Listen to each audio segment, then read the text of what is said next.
Hey, bienvenue dans cette vidéo. Alors aujourd'hui, on va voir comment monter un projet de skatepark pour ta mairie. Par contre, je tiens à préciser que c'est un exemple local. Je vais essayer de te donner quelques conseils qui pourront t'aider à aller déposer un dossier à ta mairie. Voilà. Je te laisse avec Greg du bureau. Hey, bienvenue dans cette vidéo. Bon, aujourd'hui, on va essayer ensemble de construire un projet de skatepark pour ta ville ou pour la ville à côté de chez toi. Alors, tu es au courant qu'il va y avoir un projet de skatepark chez toi, tu vas voir ta mairie, prends un rendez-vous. Premier rendez-vous, tu vas expliquer les bases de nos sports. Il faut mettre tout le monde dans le projet. Le skate, le roller, la trotte et le vélo. Bien sûr, on fait des sports différents, mais on est complémentaires. Il faut que tu le mettes en place en tant que projet multisport. Tu mets tous les avantages de ton côté, une structure de base bien conçue, pour tout le monde. Tu vois, au départ, nous, on avait un budget de 100 000 euros. Je leur ai expliqué gentiment qu'on n'arriverait pas à avoir une structure viable pour 100 000 euros. Bien sûr, pour toi, 100 000 euros, c'est énorme. Et pour moi aussi, 100 000 euros, c'est énorme. J'aimerais bien avoir 100 000 euros sur mon compte. Mais, c'est le prix d'un rond-point. Et c'est le prix d'un petit rond-point. Le fait de faire une structure viable pour ta ville va apporter un bénéfice à la ville. Ça, c'est vachement important. J'ai pris pour exemple Morlaix, qui est là, et tout autour, on a un skatepark à Gouesnou, on a un skatepark à Saint-Brieuc, que si tu fais une structure en plein centre de ces communes-là, les gens vont venir. Après, la mairesse m'a répondu à un truc très intéressant, elle m'a répondu « Oui, mais on veut faire un projet pour les jeunes de la ville de Morlaix. » Alors, moi je l'ai corrigé, on veut faire un projet pour les riders de la ville de Morlaix, parce que les jeunes, ça veut rien dire. Moi, je me considère pas comme jeune, et je le suis pas d'ailleurs. Je lui ai bien expliqué que si on faisait un projet qui attirait du monde, les gens vont aller s'acheter une petite bouteille d'eau, vont peut-être aller s'acheter à manger, s'ils viennent de loin, ils vont pique-niquer le midi, ça ramène des sous dans les caisses de la ville. Il faut faire le projet pour les gens de ta ville en premier lieu. C'est bien aussi de faire bouger des gens qui viennent de plus loin. Mixité sociale et tout et tout. Oh, dis donc, j'en arrive sur le sujet de la mixité sociale. C'est-à-dire que sur un parc de type bien pourri, il va y avoir que des gamins, la plupart du temps. Sur un parc un peu mieux fait, il va avoir une diversité de personnes, des personnes plus anciennes qui règlent depuis longtemps, parce que forcément le parc les attire, parce qu'il est agréable à rouler, et en même temps, il va avoir des jeunes qui vont découvrir les sports, et ça, ça va entraîner du dialogue. Tu vois, ça c'est un argument intéressant, parce que, mine de rien, nos sports, c'est des sports d'échange. Moi j'ai appris tout seul plus ou moins, mais à partir du moment où j'ai eu Antoine avec moi, on s'est poussé les uns les autres, et ça a donné ce que ça a donné maintenant. C'est-à-dire qu'Antoine, il commence à prendre un niveau de fou, et moi, je suis trop content parce que sur le skatepark, j'arrive encore à évoluer. Et ça, c'est le point numéro 4. La mairie va te dire « Ah oui, mais on n'a pas envie de faire une structure pour les pros. » Alors, l'argument du skatepark pour les pros est idiot, parce que si le skatepark est bien pour moi, avec du niveau, ça veut rien dire avoir du niveau, il va être bien aussi pour des jeunes qui commencent. Tu vois, l'exemple type, c'est que à Morlaix, on a des skateuses qui ont commencé quand le parc a ouvert, maintenant, elles droppent les courbes. Alors qu'en premier lieu, elles auraient jamais pensé faire ça. Après, on va parler du biais de négativité.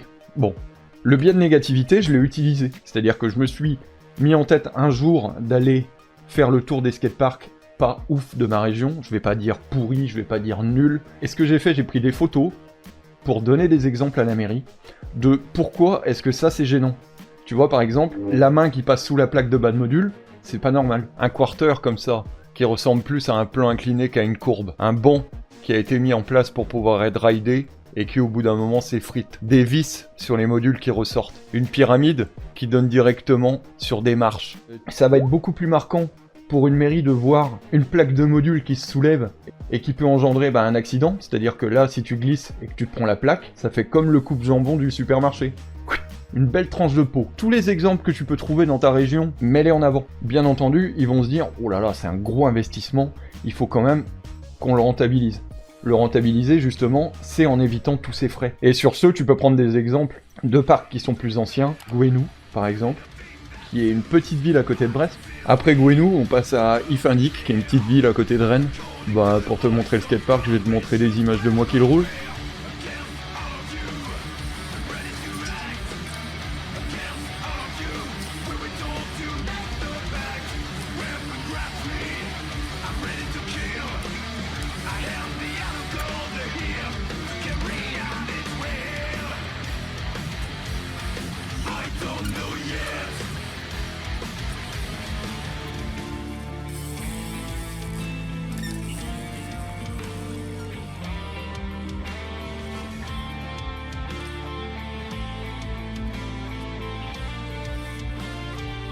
Franchement, les images parlent d'elles-mêmes. Petite ville, grosse structure. À Morlaix, on est 15 000 à peu près sur la ville de Morlaix. C'est pas parce que ta ville est petite que tu peux pas avoir une structure conséquente. Et après, on va passer au niveau des constructeurs. La mairie va plus se tourner vers des appels d'offres les plus simples pour elle, c'est-à-dire des mecs qui vendent des balançoires et qui en même temps vendent des modules. Et ça, il faut leur expliquer que c'est pas parce que t'es paysagiste que tu vas réussir à faire le drainage sous le terrain de foot pour éviter que ça soit de la bouillasse. C'est pas parce que tu fais des balançoires que forcément tu peux créer un skatepark, parce que un skatepark, c'est vraiment un terrain de sport. Tu vois, les premières réunions, je me suis vraiment axé sur ça, sur leur montrer qu'est-ce qu'il fallait surtout pas faire. Je vais t'envoyer avec moi au skatepark de Morlaix. Comme ça, t'auras un exemple précis à montrer à ta ville. Allez, c'est parti, je prends ma voiture et dans 5 minutes, je suis au skatepark. Une fois les étapes précédentes franchies, le budget, les rendez-vous à la mairie, on va voir le placement du skatepark. Alors l'emplacement, c'est vachement important parce que dans certaines villes, ils ont une tendance à mettre les skateparks éloignés de la ville en elle-même. Si tu es jeune et que tu n'as pas le permis, tu peux pas y aller. Le mieux, c'est d'essayer de placer le skatepark à un endroit central. Tu vois, ici par exemple, on n'est pas loin du Leclerc, on n'est pas loin du McDo, on n'est pas loin du foyer des jeunes travailleurs. De l'autre côté, il y a un collège. Faut pas que ça soit trop près des maisons aux alentours. Si c'est trop près des riverains, les riverains vont forcément gueuler. Il y a eu plein d'exemples dans des villes à côté. Il faut faire gaffe à ça. La première maison, elle est loin, l'autre maison, elle est loin. Donc l'emplacement est pas si mal. Je l'ai dit, l'emplacement c'est vachement important, mais il n'y a pas que ça qui rentre en compte. Il faut aussi prévoir l'aménagement autour du skatepark. Et ça a été vu avec les mairies. C'est-à-dire que là où je filmais avant, c'est un parking. On a une vingtaine de places, donc les gens qui viennent en voiture peuvent se garer. Petit spot pour se poser, avec 2 tables de pique-nique, des poubelles. Au fond là-bas, on a un vestiaire, des toilettes publiques. Il y a un petit spot aussi couvert là-bas avec une table de pique-nique. Comme ça, s'il se met à pleuvoir parce qu'on est en Bretagne, on est bien, on peut se poser. À partir de maintenant, on va voir comment placer les modules sur un skatepark. Alors ça, c'est au goût de chacun, mais il y a quand même quelques petits trucs à respecter pour éviter que les gens se croisent ou qu'il y ait des collisions. Donc ce qu'on a fait, je vais te faire un tour du parc, comme ça tu vas comprendre. Pour les plans, on a pensé à un circuit. C'est-à-dire que si tu regardes, tu pars par là, tu prends le hip au fond, tu reviens et tu prends la courbe du fond pour revenir sur le bol de l'autre côté. On a beaucoup pensé aussi aux élans pour prendre les rails et les curbs. C'est-à-dire que là où est la caméra, c'est le début de la dalle. Comme tu peux le voir, il y a une petite distance quand même pour avoir le temps de se placer sur le skateboard ou pour avoir le temps de prendre de l'élan au vélo. Et au fond, tu peux voir la route. Il y a un tracteur, cliché Bretagne. Au fond, tu peux voir la route principale. Et c'est bien parce que le skatepark est visible par les usagers qui empruntent cette route. Le bol est placé de telle sorte que les gens vont se mettre à tourner par là, autour du parc. Le fait d'avoir mis le bol dans ce sens-là, ça permet de blinder cette plateforme quand il y a du monde. Par contre, la plateforme où on peut trixer, elle reste libre. Et par ici, on a une funbox aussi. Vu que la plateforme, il n'y a pas trop de circulation, la funbox est souvent accessible. Parce que si le bol avait été dans l'autre sens, il y aurait eu des gens qui auraient tourné autour du bol. Et ça, tu peux le voir sur des skateparks à côté, genre Gouenou, tu vois, qui est un bon exemple. Les 2 plateformes du bol sont les prises d'élan pour aller sur la partie street. Donc les plateformes sont toujours blindées de gens. Et ça, c'est dommage. En gros, c'est miroir par rapport à de l'autre côté. Sauf qu'ici, on est sur un module beaucoup plus fat. Le rail, c'est un gros rail. On fait un petit rail de l'autre côté pour que les gens apprennent à faire du rail. Et ici, tu peux prendre le grand. Ça, c'est une autre façon de voir le skatepark aussi. C'est-à-dire faire des modules un peu plus petits d'un côté pour l'entraînement et faire un module vraiment fat, c'est vraiment un accomplissement. De prendre un gros rail comme ça, il y a déjà des skateurs qui l'ont grindé. En roller, ils le grindent aussi. En vélo, on le kiffe parce que la plupart du temps, c'est des rails carrés trop courts. On monte dessus, on est déjà dehors. Ici, tu as vraiment une sensation de grind. Quand tu fais un ice pick, tu as vraiment l'impression de faire un manual. Le bol qui est très simple, comme tu peux le voir. Après, il n'y a pas forcément besoin de faire un bol hyper compliqué et hyper dur à rider. Il faut juste un truc que tout le monde peut utiliser. Donc, ça c'est moi qui ai voulu. J'ai demandé un hip en angle. Sur un hip comme ça, tu es beaucoup plus régulier. De ce côté-là, en fait, la plateforme qui était là était beaucoup plus large. Et en fait, en la diminuant, on a récupéré du béton et ça a permis de faire ce module-là. Alors ça, c'est une subbox. Je pensais qu'elle allait être utilisée que pour les BMX. Au final, pas du tout. Tu vois, pas plus tard que hier, il y a un mec qui l'a calé en skate. Il y a des rollers qui la roulent, donc c'est un module qui permet d'ouvrir des possibilités.